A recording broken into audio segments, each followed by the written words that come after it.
de los milagros que hace Dios en cada una de nuestras vidas. Realmente vemos la mano de Dios en nosotros y vemos cómo realmente se manifiesta con poder, con misericordia, con gracia. Realmente no merecemos nada, pero con Dios lo tenemos todo. Con Dios lo tenemos todo. Amén. Cierra tus ojos. Padre bendito, te doy tantas gracias, Señor, de verdad, por este privilegio que nos das del servirte, mi Dios. Wow. Gracias, Señor, por esta mañana. Gracias por llenarnos de ti. Gracias por enamorarnos cada día más de ti, mi Dios.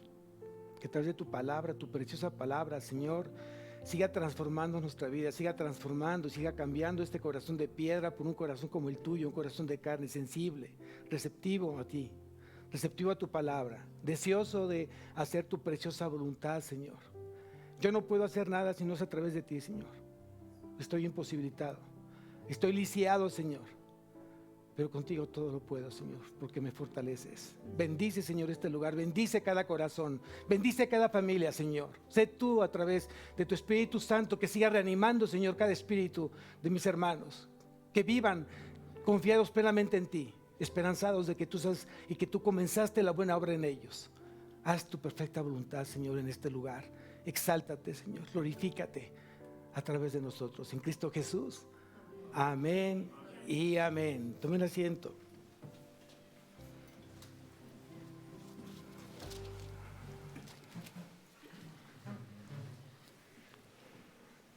Estamos viendo justamente la serie del Pentateuco y estamos en el libro de Éxodo. En el libro de Éxodo. Y estamos en el capítulo 20, justamente la mitad del libro. Y vimos el primer mandamiento que Dios le dio ¿a quién? A Moisés. Y dice, y habló Dios todas estas palabras diciendo: yo soy Jehová tu Dios, que te saqué de la tierra de Egipto, de casa de servidumbre. No tendrás dioses ajenos delante de mí. No te harás imagen ni ninguna semejanza de lo que está arriba en el cielo, ni abajo de la tierra, ni en las aguas debajo de la tierra.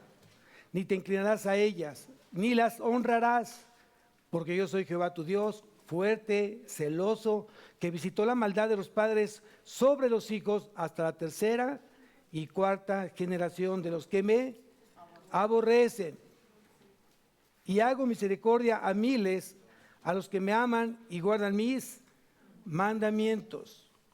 Es muy importante que aprendamos justamente a interpretar lo que dice Dios en su palabra. De repente tenemos en el caminar de Cristo, Dios te va agendando muchos corazones necesitados de Él. Pero desafortunadamente estos corazones han sido enseñados de manera incorrecta. Llegan a los pies de Cristo con un mundo de imágenes, con un mundo con mucha idolatría en su vida.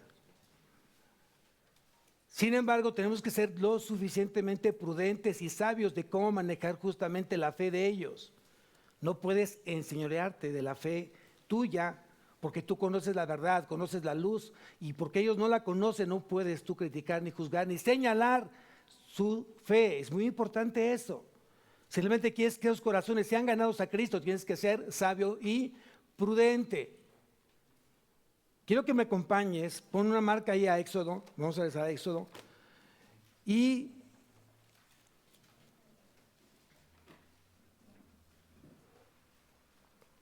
vamos a ver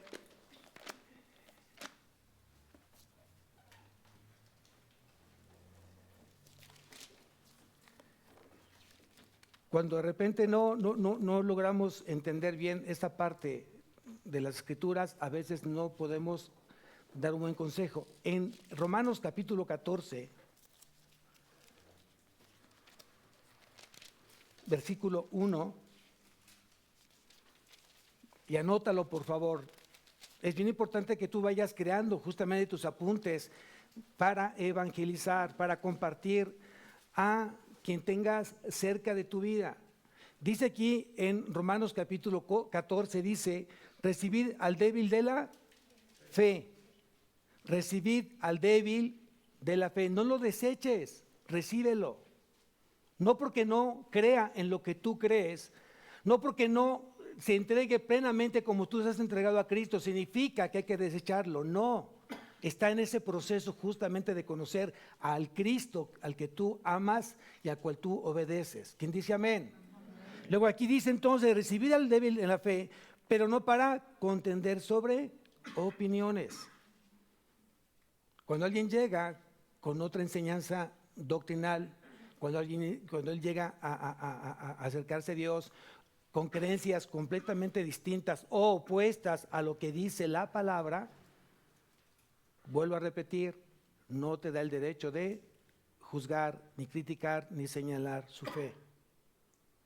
No estoy diciendo que estés de acuerdo, estoy diciendo simplemente que respetes y que permitas que Dios lo convenza de pecado. El único que puede convencer de pecado es el Espíritu Santo de Dios, no tú, no yo. Es Cristo o es el Espíritu Santo a través de la palabra. De repente, o en la semana tuve por aquí un acercamiento de alguien que tenía el deseo de conocer a Dios, pero venía lastimado. Y venía lastimado porque se burlaron, lo criticaron y querían romper. Un día invitó a estas personas a que fuera a su casa y esas personas luego empezaron a decir: es que no está bien esto, te vas a ir al infierno porque traes aquello, esas cosas es una maldición. Y estaban ofendiendo ¿qué? Su fe. Pasó el tiempo, pasó gran tiempo. Y nuevamente buscó de Dios. Y yo le dije, aquí se le va a enseñar a acercarse a Dios, a conocer de Cristo. ¿Quién es Cristo a través de la palabra? ¿Quién es el Espíritu Santo que quiere y desea morar en su vida? Y el único que le va a convencer de hacer o de no hacer va a ser Dios. Yo no. Yo soy un instrumento de Dios en la vida de usted. Cuando tú realmente entiendes esta parte, estás respetando a esa persona. Y lo que tú te centras es que conozca de Cristo. En su momento, Dios, y eso es una experiencia que he tenido, cuando la persona dice: pastor, tengo ya caminando con el Señor un tiempo, pero yo tengo muchas cosas en casa y siento como que no es correcto, como que me siento un tanto infiel. ¿Quién se lo dijo? ¿Quién se lo dijo? El Espíritu de Dios. Si Dios ya te dijo eso, entonces comienza a quitar aquello que está estorbando tu relación con Dios, porque Dios ya te lo dijo y lo llevas exactamente a este pasaje de Éxodo. Y deja que Dios entonces le siga hablando a su corazón. ¿Y sabes lo que va a terminar haciendo? Quitando todo aquello que está en su casa, que está estorbando, que está deteniendo justamente su comunión con Dios.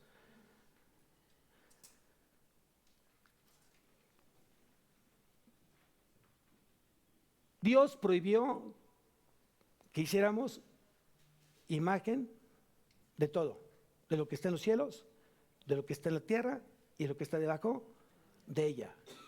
Si fuera sido importante para Dios, simplemente Dios hubiera permitido describir quién era Jesús, cómo era: alto, delgado, pelo corto, pelo largo, de caireles, lacio, ojos azules, ojos verdes. No dijo nada sobre él. Entonces, ¿qué quiere decir? Que si no describió a su Hijo amado, mucho menos entonces Él escribe otras cosas que no sea simplemente Dios. Mi hermano compartió justamente el diezmo, en las ofrendas compartió justamente esa casa de adoración que Dios estaba demandando en David. Cuando Cristo platicó con la samaritana, dice: ustedes oran aquí, no saben orar, perdón, aquí o allá, en Jerusalén o en el monte. Cristo venía justamente a enseñarnos a quién y cómo adorar. Y al único que tú tienes que adorar es a Dios, al único Dios verdadero, y a su Hijo, a quien ha enviado. Este lugar, mucha gente le pone un lugar místico a este lugar, cuando realmente es un solo edificio, levantado de ladrillos, cemento, varillas, ¿no? Bonito, colores, sí, pero no deja de ser ¿qué? Un edificio que se ha destinado, eso sí, se ha destinado o se ha consagrado este lugar para la adoración de Dios y para la proclamación del Evangelio. Pero este lugar vacío no representa absolutamente nada. Lo que realmente es lo que lo contiene. Y aquí contiene piedras vivas que edifican este edificio. Amén. Es muy importante eso. Luego entonces, lo que dice aquí, regresamos nuevamente a Éxodo capítulo 20.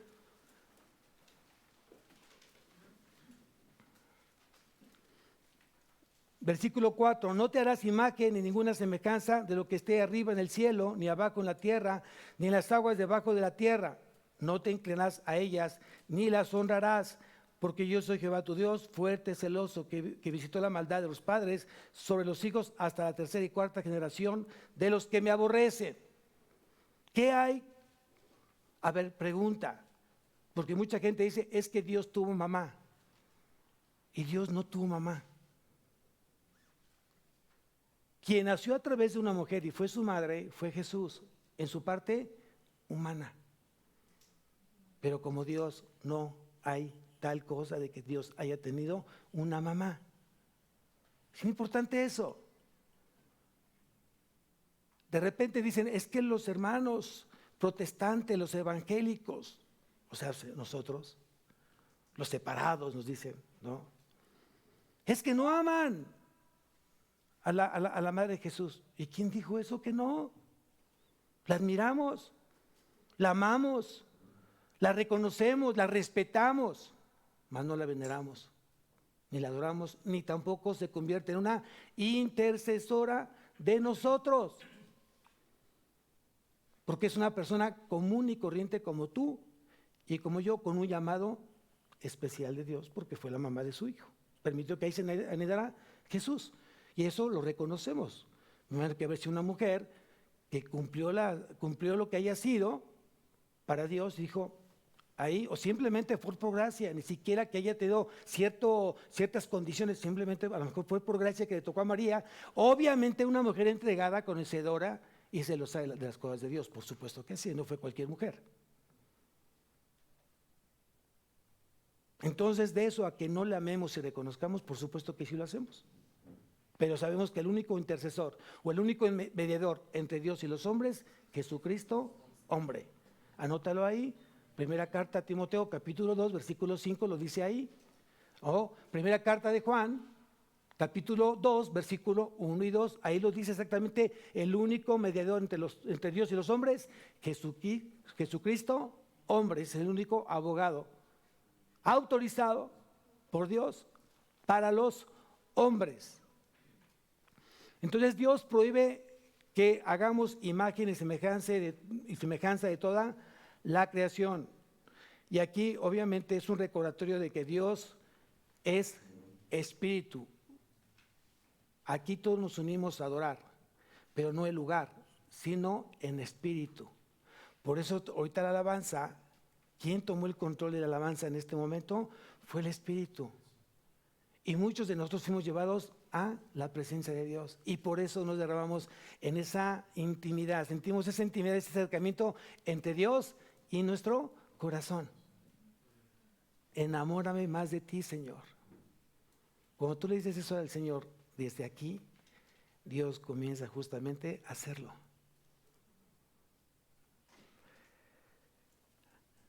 Otra parte importante del versículo 5 dice que visitó la maldad. ¿Por qué la maldad? Bueno, la maldad es el resultado ¿de qué? Del pecado. Y que está afectando el pecado hasta la tercera y cuarta generación. ¿Qué quiere decir esto? Que mucha gente que no conoce de Cristo está viviendo las maldiciones generacionales. Hay mucha gente que está enferma, hay mucha gente que está batallando con el alcohol, hay mucha gente que está batallando con el adulterio, con la infidelidad, con la pornografía, está con las malas palabras, con las malas conductas, con las malas intenciones, porque viene desde la generación hacia atrás. Bisabuelos, abuelos, padres, y todo eso se va transmitiendo. ¿Qué sucede entonces? Pastor, ¿hay alguna manera de romper esas maldiciones generacionales? Yo digo sí. Desde el momento que tú recibes a Cristo en tu vida, tú rompes con esas maldiciones generacionales. Pero no solamente es yo recibo a Cristo y acepto que Cristo y reconozco que Cristo es mi Señor y Salvador. ¿Solo así? ¿Solo así? No. Yo tengo que demostrar que realmente reconozco que soy un pecador delante de Cristo y que necesito de su misericordia para transformar mi vida. Y luego entonces que el Espíritu Santo comience a hacerme parecer más a Él. Aquí, obviamente, la misericordia de Dios se extiende a miles y a miles de personas, hasta la tercera y cuarta generación y subsiguiente. Yo no sé si Dios me permita ver a mis bisnietos o tataranietos, no lo sé, igual y no, pero yo sé y me imagino y tengo una fotografía de mis nietos y bisnietos y tataranietos y subsiguientes. Yo sí tengo la foto aquí lo tengo, y sé que ellos van a estar adorando al Señor mucho más que yo. Lo sé. ¿Y saben por qué? Por la semilla que tú estás sembrando. Y cuando tú comienzas a sembrar una semilla de adoración, de obediencia, de reverencia a Dios, estás asegurando entonces de haber roto las maldiciones de tus descendientes. Y comienzas a ver entonces, espiritualmente, ver una vida completamente cambiada en esas nuevas generaciones, de las cuales han llegado a ser simplemente esa cosecha de Cristo. Amén. Luego entonces, las misericordias de Dios dice que se extienden a miles y que las misericordias son nuevas cada mañana. ¿Solo Dios es fiel para aquellos que somos fieles? Vuelvo a preguntar. ¿Solo Dios es fiel para aquellos que solamente somos fieles? No. Por eso nos da de su misericordia y gracia. Amén. Eso no me da derecho justamente de pecar o tener licencia para pecar.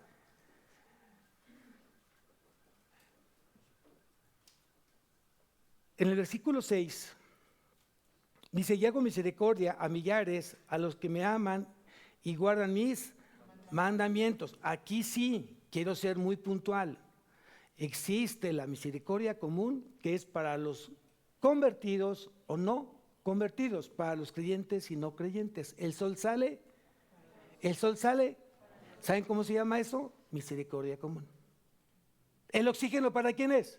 ¿Solo para los escogidos? No, para los también no, que no creen. ¿De acuerdo? Este se llama misericordia común.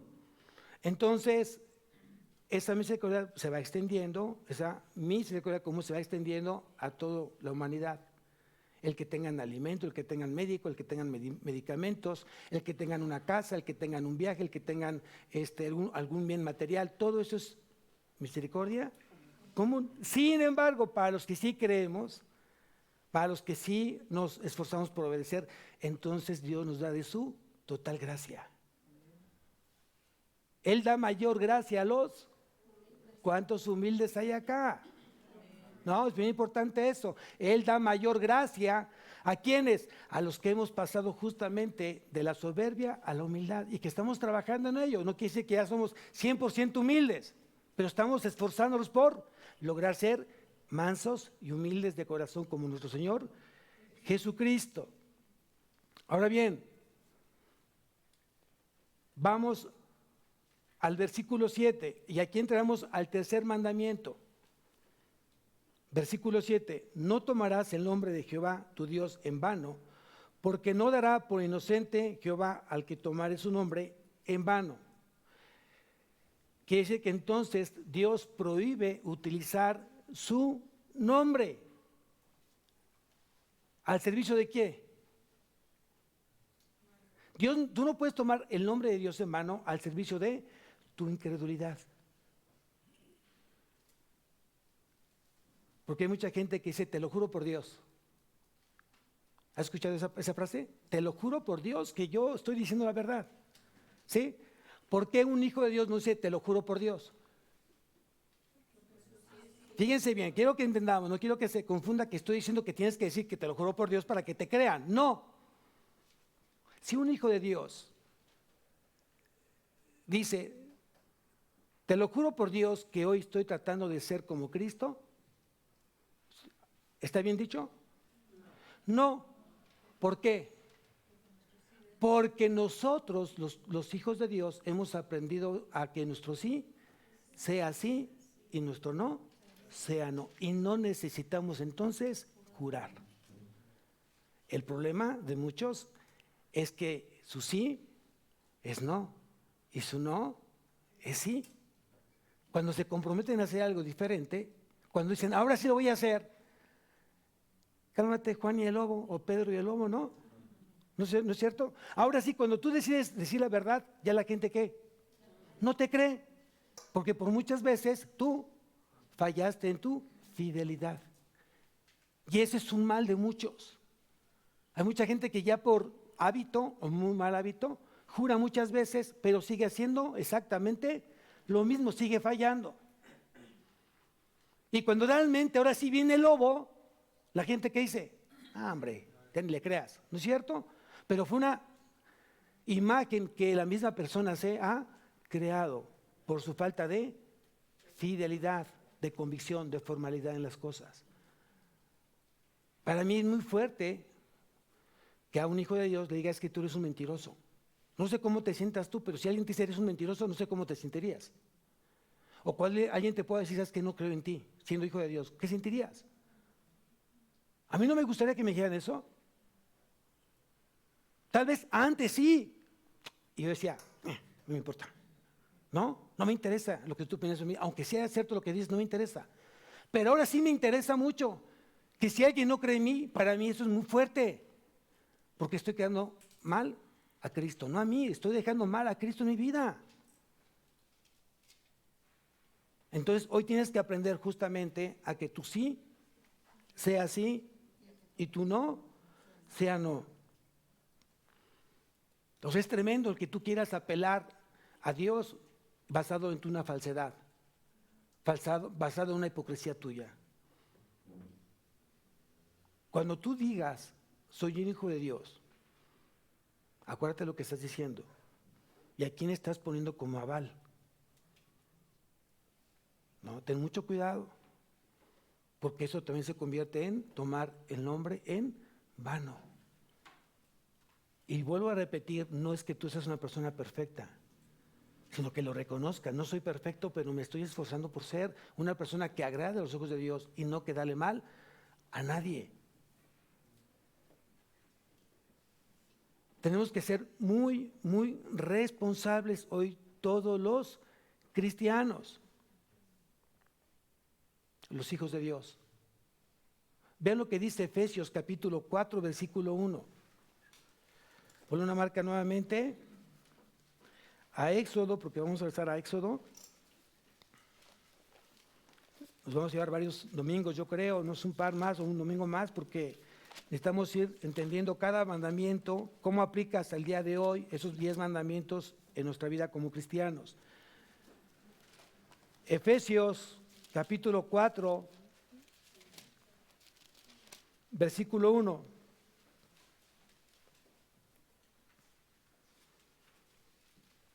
Dice, yo pues, preso en el Señor, os ruego que andéis como es digno de la vocación con que fuisteis llamados. ¿Qué te está diciendo Pablo? ¿O qué nos está diciendo el apóstol Pablo en nuestra vida?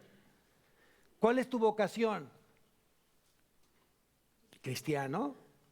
Yo tengo una vocación, soy cristiano, tengo puesta mi fe puesta en Cristo. Luego entonces, ¿qué dice Pablo?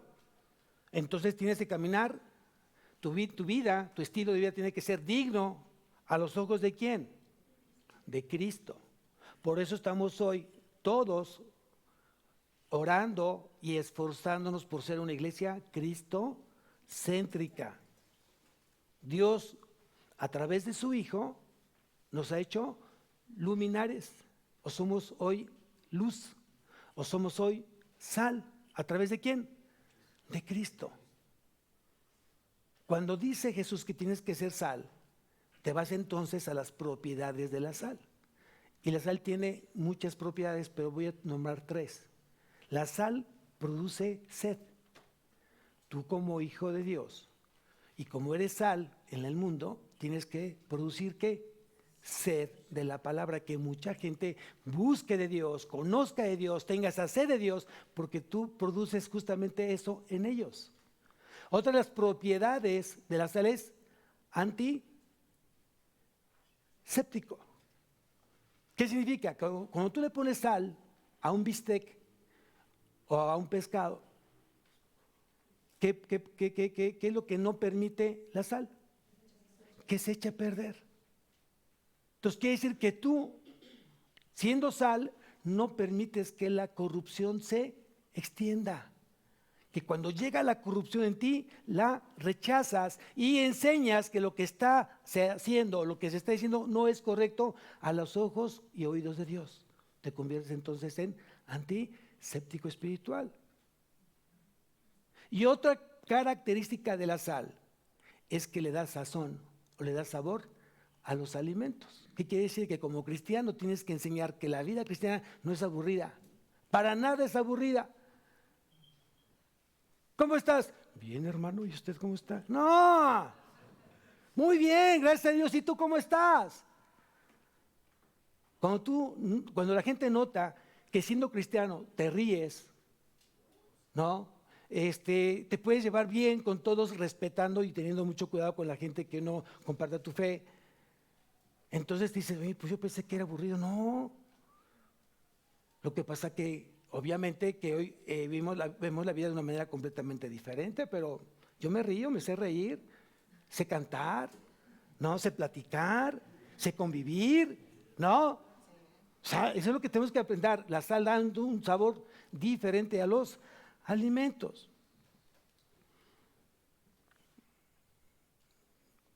Otra cosa importante, lo que dice en la primera carta a los Corintios, capítulo 10, versículo 31.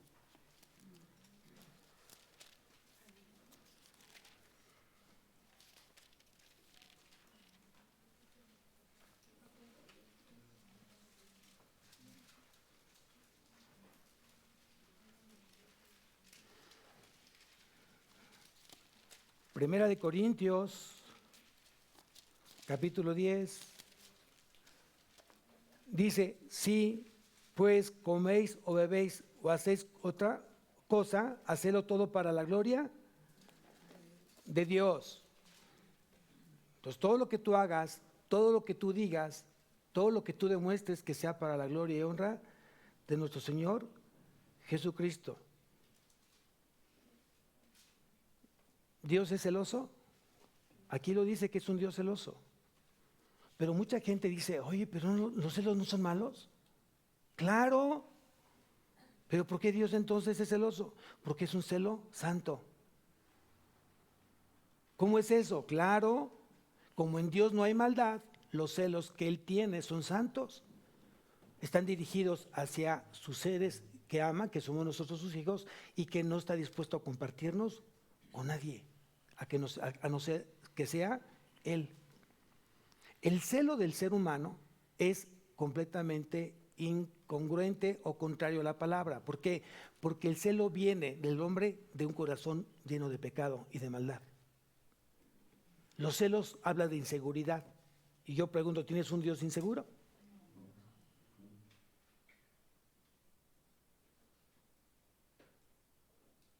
Los celos vienen de un corazón de envidia, codicia.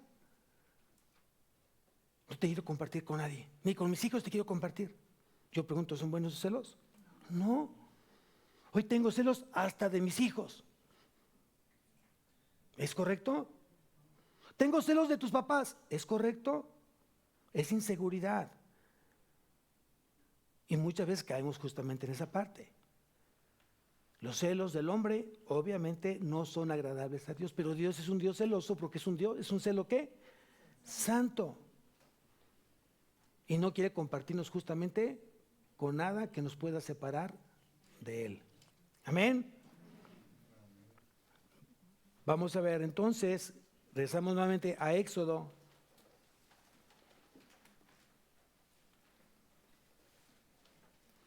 Versículo 8.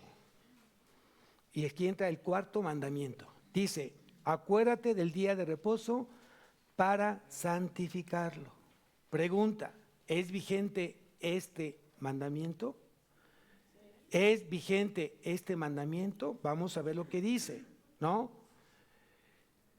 El sábado es santo. En el tiempo antiguo, el Sabbat era santo. Era el día escogido para Dios como un día de reposo.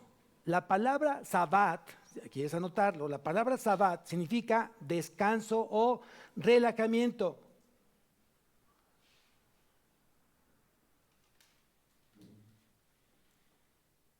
Eso es lo que no significa.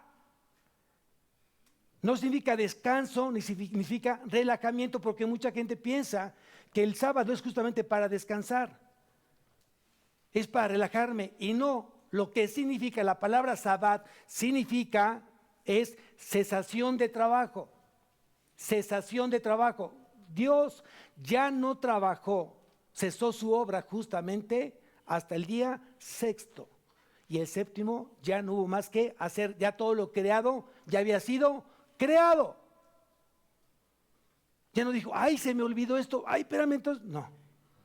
Así somos nosotros. Por eso a veces nos llevamos trabajo los domingos, porque no te alcanza justamente los días correctos de trabajo, no te alcanza el lunes a viernes. Y por tu falta de disciplina y orden en el trabajo y en tu tiempo, te llevas trabajo a casa. Y tú dices, para que vean cómo soy trabajadora. No, eres un irresponsable. Porque tú le estás robando tiempo a tu familia, te estás robando tiempo con el Señor. Él puso justamente los días que tenías que trabajar. Aún los sábados puedes trabajar, pero el domingo está dedicado para ti y el Señor. ¿Quién dice amén? Ya veo algunos, ups.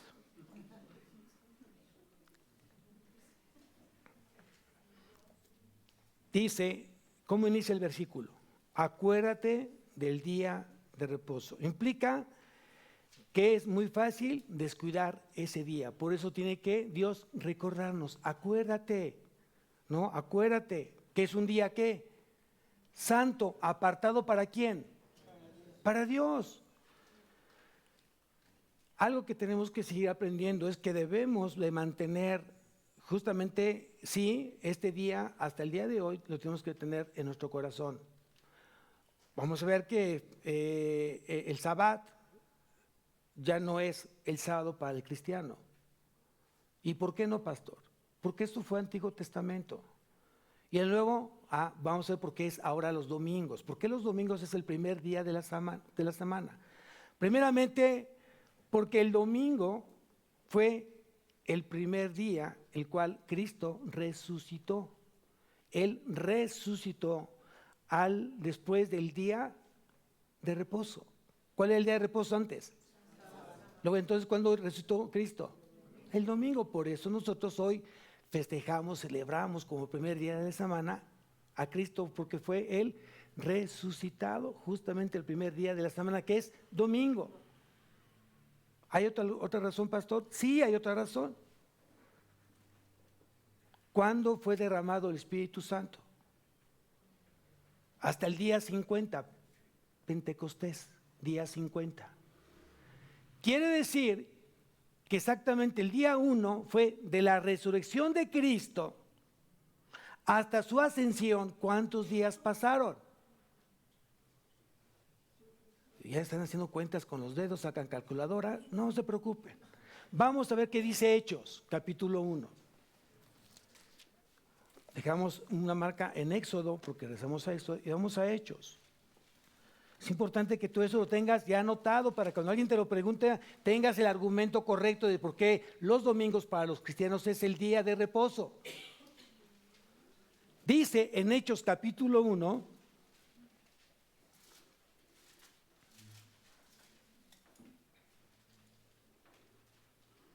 versículo 2, dice, hasta el día en que fue recibido arriba, después de haber dado mandamientos por el Espíritu Santo a los apóstoles que había escogido, a quienes también después de haber padecido se presentó con muchas pruebas indubitables, apareciéndoles durante ¿cuántos días dice ahí? ¿Cuántos días dice ahí? Entonces, a los 40 días, desde el día 1 que Él resucitó hasta los 40 días, Él estuvo aquí en la tierra. Y el día 40 fue entonces que ascendió ¿a dónde? Al Padre. El día 40. El Pentecostés se celebra cada ¿cuándo? El día 50. Entonces quiere decir que 10 días estuvimos sin Cristo ni de Espíritu Santo. Porque hasta el día 50 fue que fue derramado justamente el Espíritu Santo.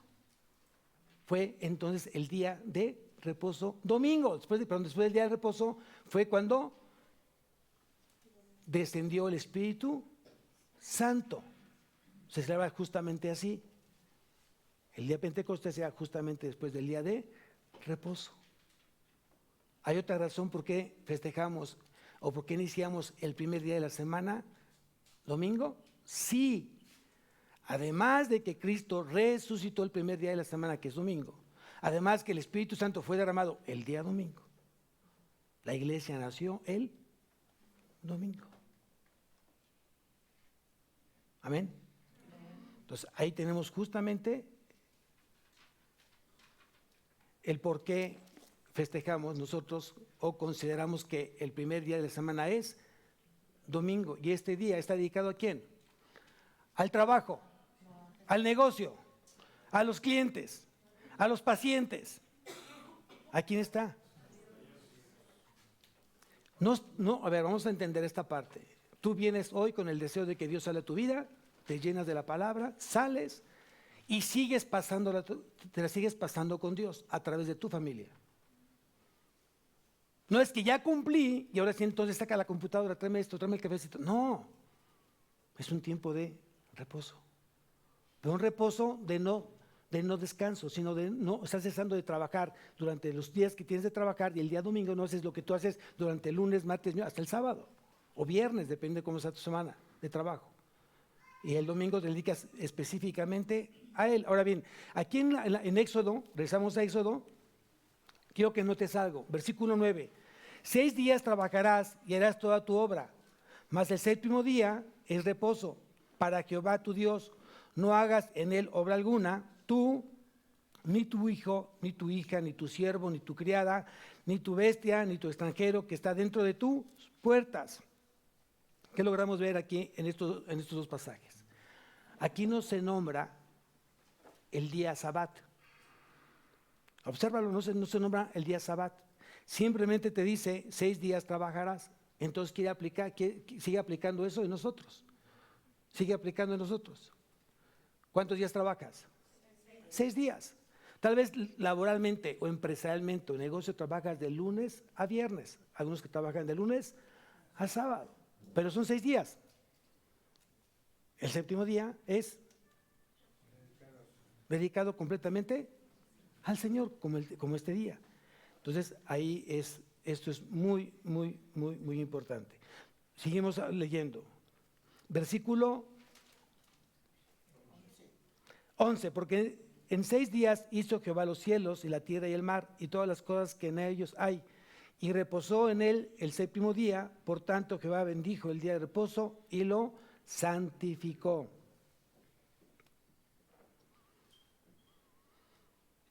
Aquí acuérdate que entonces Jesús, cuando los fariseos, los sacerdotes lo criticaban porque él hacía labores en el día sábado, ¿qué dijo Jesús? Yo soy el Señor del sábado.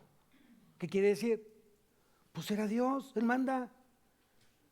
Y el único que podía romper reglas, ¿quién es? ¿Quién es? Pues Dios. ¿Por qué? Pues porque es Dios. Nada más por eso.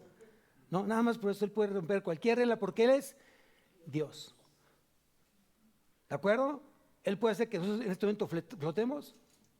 ¿Y qué onda con la ley de gravedad? ¿Ya no es una ley? Pues para Dios puede ser rota o no puede ser rota. ¿Sí o no? Pues claro que sí. Si Él decide que no muramos, pues no muramos. ¿Alguna objeción? Ah, no, yo quiero morir, Señor. No, pues no. ¿Ok? Seguimos leyendo. Versículo 12. Aquí vamos a tomar un poquito de tiempo en este versículo. Dice versículo 12. Honra a tu padre y a tu madre, para que tus días se alarguen en la tierra que Jehová tu Dios te da. Híjole.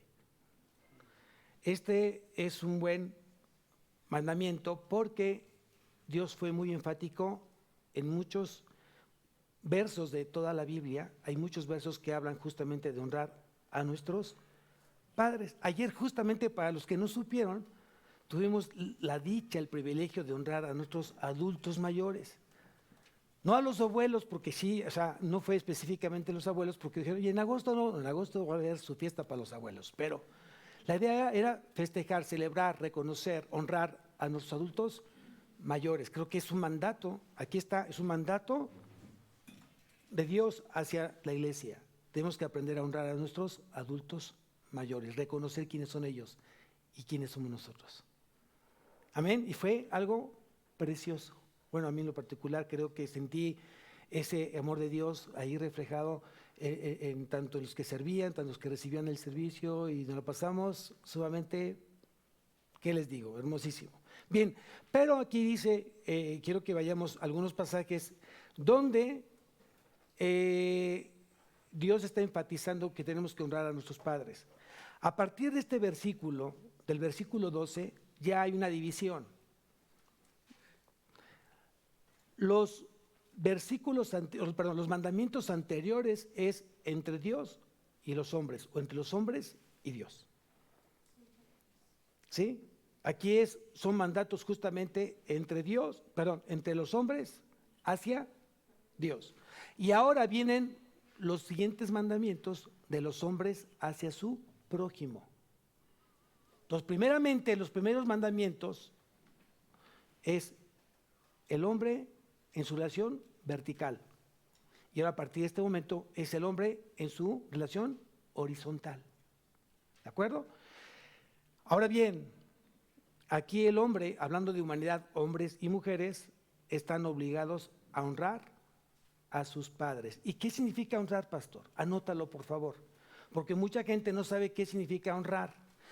Honrar significa amar, significa respetar, significa obedecer y significa también proveer. En lo posible, proveer.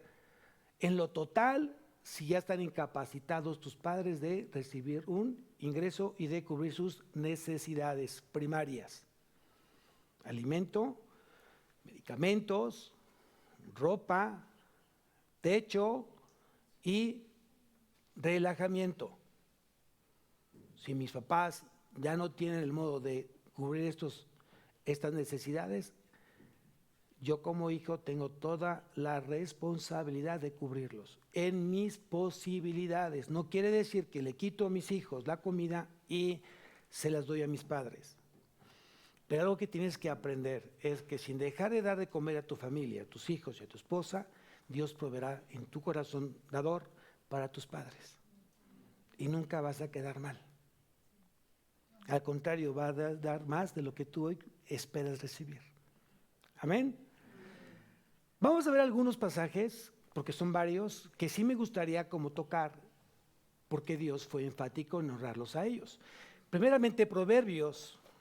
Vamos a Proverbios, vamos a encontrar varios ahí en Proverbios. Y unos muy importantes que hoy tienes que saber. A lo mejor ya lo sabes y hay que reafirmar. A lo mejor no lo sabes y hay que aprender. En Proverbios capítulo 1, versículo 8, Proverbios capítulo 1, versículo 8, mi hermano Raúl va a leerlos, por favor, Proverbios 1, 8.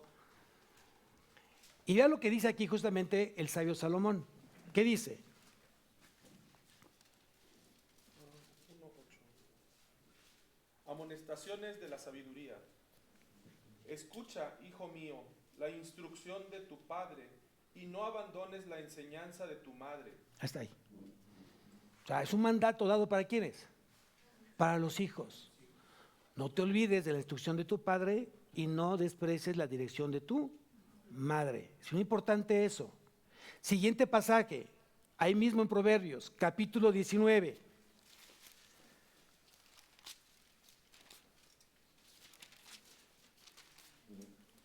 Versículo 26.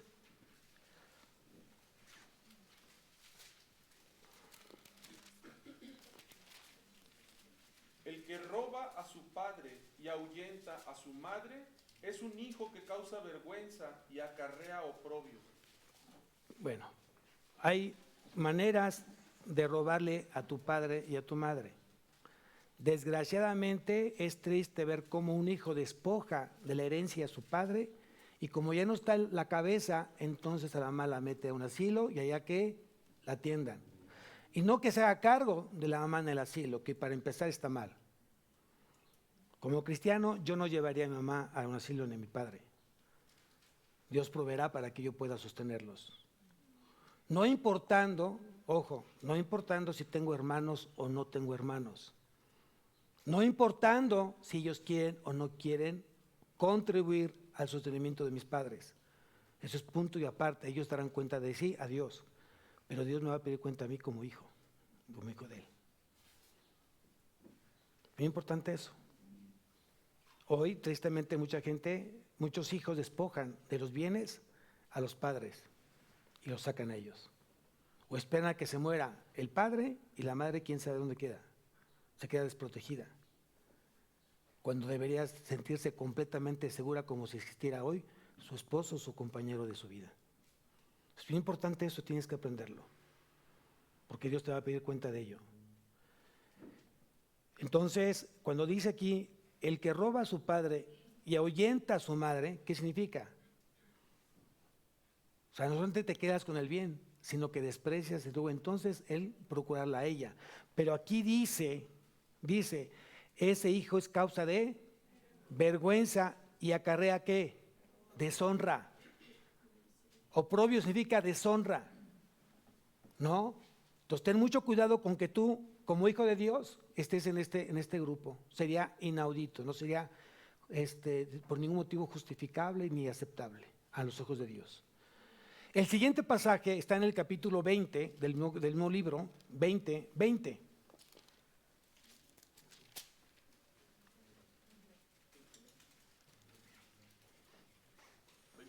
20, dice ahí.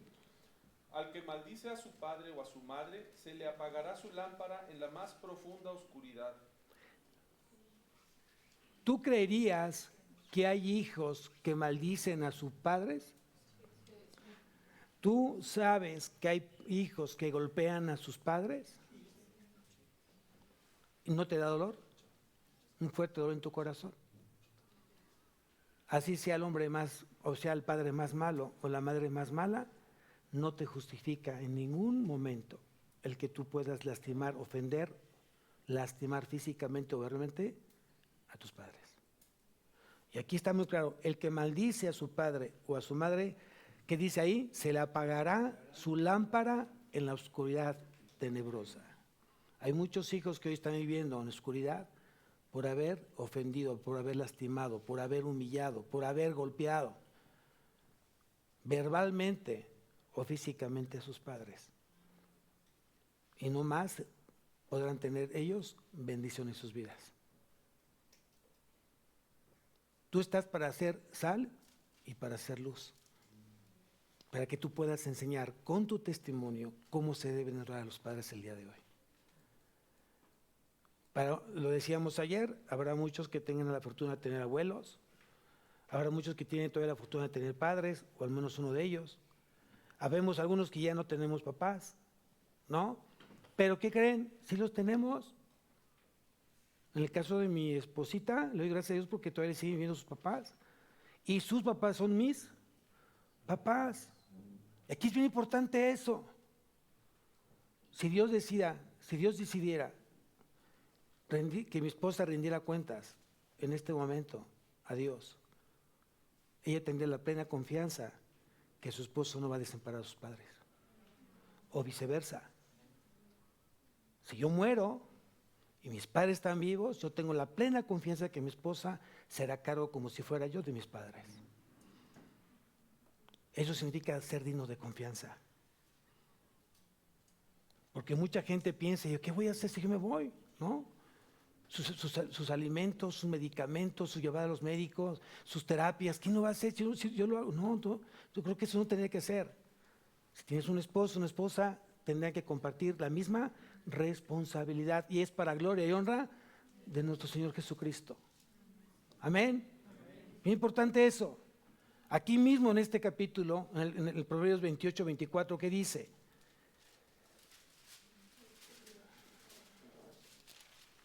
Proverbios 28, 24. El que roba a su padre o a su madre y dice, esto no es malo, se hace compañero del criminal. Entonces, por ningún motivo permitas que tu hijo te robe. Y hay muchas maneras de que un hijo te puede robar. El hecho que no le exijas a que ya él tiene que tener ciertas responsabilidades para contigo. Hay muchos papás que siguen manteniendo a los hijos. Ya están grandes y ya deberían de tener ella la retribución correcta a su siembra y siguen manteniendo a sus hijos. Eso es pecado y estás maldiciendo a tus hijos porque estás robando la maldición. Ten mucho cuidado con eso, porque luego de repente somos más misericordiosos que Cristo. Ay, pobrecito de él, ¿no? ¿Qué va a hacer con él? Y hay esto, otro. No, momento. Tu obligación fue haberles dado enseñanza, no escuela, enseñanza, principios. Porque a lo mejor hubo padres que no pudieron darles escuela a sus hijos. Pero eso no exima la responsabilidad que tú tienes para con ellos. Es bien importante eso. Si diste de escuela, qué bueno. Y si son profesionistas, qué bueno. Ahora les tocará a ellos retribuir de lo mucho que el papá, mamá, haya sido poco, mucho, haya sido nada, tú tienes que contribuir en honrarlos a ellos. Amén. Porque de repente me encuentro en las consejerías. Es que mi padre fue malo y hoy ya se me apareció. Curiosamente soy abogado y tengo mucho dinero y se me aparece mi padre y yo no quiero darle nada. No está mal, pero no está bien que hagas eso. Al contrario, hónralo, sosténlo, dale. Pero es nada, perdona. ¿Tú quién eres? El único que tiene el derecho de juzgar es Dios, y tú no eres Dios, eres hijo. Y aquí dice claramente, hónralos, ámalos, respétalos, obedécelos.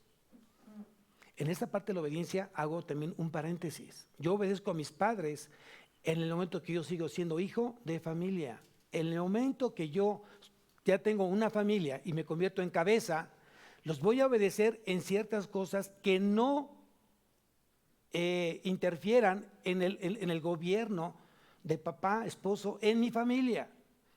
Mi papá no puede darme instrucciones de cómo tengo que amar, respetar, perdón, lo dije mal. Mi papá no puede decir si hoy saco o no saco de viaje a mis familias. Ay, ¿cómo crees? Está muy claro que lo vives en ese lugar. Papá, no es así. Si Dios me dio la oportunidad de llevarlo, lo voy a llevar. No, solo te pido que ores por nosotros, para que Dios nos guarde. Ay, si tu esposa está medio grosera, pues déjala. No te puedo obedecer en eso, porque Dios es claro. Y yo me casé en las buenas y en las malas, en la salud y en la enfermedad, en lo próspero y en lo adverso. Y serle fiel en todos los días de mi vida. Hay cosas que tenemos que enseñar a nuestros padres. Habrá otras cosas que sí, oye, creo que como tú le hablaste a tu esposa no es correcto. Te pido por favor que lo hagas bien.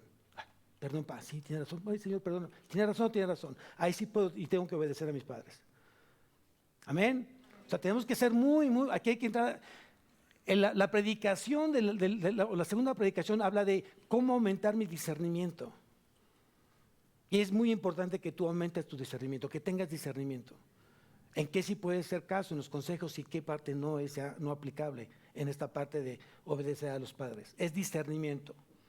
No es contrario, no es me voy a poner en contra de mi papá. No, tengo que enseñarle qué es lo que dice Dios. Y él está para obedecer también a Dios, crea o no crea. Y si no tiene mi fe, papá, pues lo siento, pero es mi fe y es mi familia. Perdón. Yo tengo que amarte y respetarte, pero en esta parte me compete a mí tomar una decisión de mi familia. Amén. Así tenemos que ser firmes. Ahora bien, no solamente encontramos estos mandatos en el Antiguo Testamento, y sí, ya sé que nos ganó el tiempo. Ya sé que nos ganó el tiempo. Ya no me lo estén diciendo, pastor, ya está. Bueno, yo dije que nos vamos a llevar varios domingos viendo justamente los 10 mandamientos que Dios dio justamente a Moisés y que son aplicables, muchos de ellos aquí, el día de hoy. Amén. Entonces, sí, yo sé que están tristes, de modo no pudimos terminar la predicación. Ya sé que no van a comer, no van a dormir, pero bueno, yo oraré por ustedes. Vamos a levantarnos, vamos a orar. Cierra tus ojos.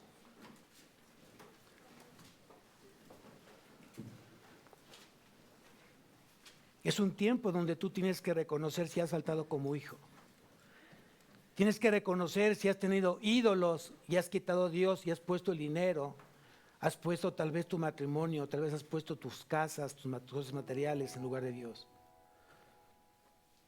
Es un tiempo para que tú aprendas y reconozcas qué es honrar a tus padres.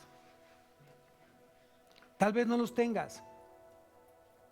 Tal vez hoy ya no tengas padres.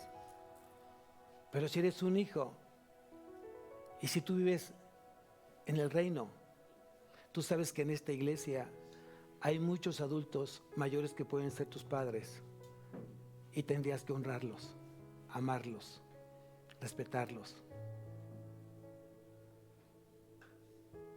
En esta mañana, si Dios habló a tu corazón y has faltado, tal vez has fallado, o tal vez fallaste y ya no están ellos presentes, y tienes eso en tu corazón que hoy debiste haber sido diferente, debiste haber provisto de manera diferente, pero ya no están. Debiste haberles dicho cuánto le amabas, pero ya no están. Tal vez quisiste decirle: papá, mamá, de verdad te amé profundamente, pero ya no estás. Díselo a Dios. Dile a Dios que tú te guardaste ese amor y tal vez por las heridas, tal vez por una mala enseñanza, tú reprendiste, no pudiste sacar ese sentimiento. Esas palabras de amor te las guardaste. Ese perdón te lo guardaste. Hoy te digo, díselo a Dios para que Él te libere justamente de esa culpabilidad. Dile a Dios: Señor, perdóname. Yo sé que no están mis viejitos. Yo sé que no están ellos conmigo, Señor. Pero tú estás conmigo. Y tú estuviste ahí cuando no fui ese hombre, esa mujer de honra para ellos. Perdóname. Me arrepiento con todo mi corazón, pero hoy quiero que este corazón pueda cobijar a aquellos adultos mayores que necesitan una caricia, necesitan un abrazo, o tal vez necesitan una ofrenda de amor. Lo que tú me mandes a hacer, yo lo voy a hacer, mi Dios. Sana mi corazón, sana mi relación contigo a través de lo que no hice bien. Y si aún hoy tengo la oportunidad de honrar a mis padres, Señor, gracias por haberme lo recordado. Y gracias porque los tengo en vida. Y puedo cambiar justamente mi relación con ellos si yo lo decido, si yo decido perdonar y amarlos. Bendice este momento, Señor, este momento sublime, porque yo sé que te estamos hoy honrando y glorificando a través de honrar a nuestros padres. Bendice esta semana, te ruego que nos sigas proveyendo en todo para que podamos ser de bendición para otros. En Cristo Jesús, amén y amén. Vamos a alabar al Señor. Vamos a decirle al Señor cuánto le amamos.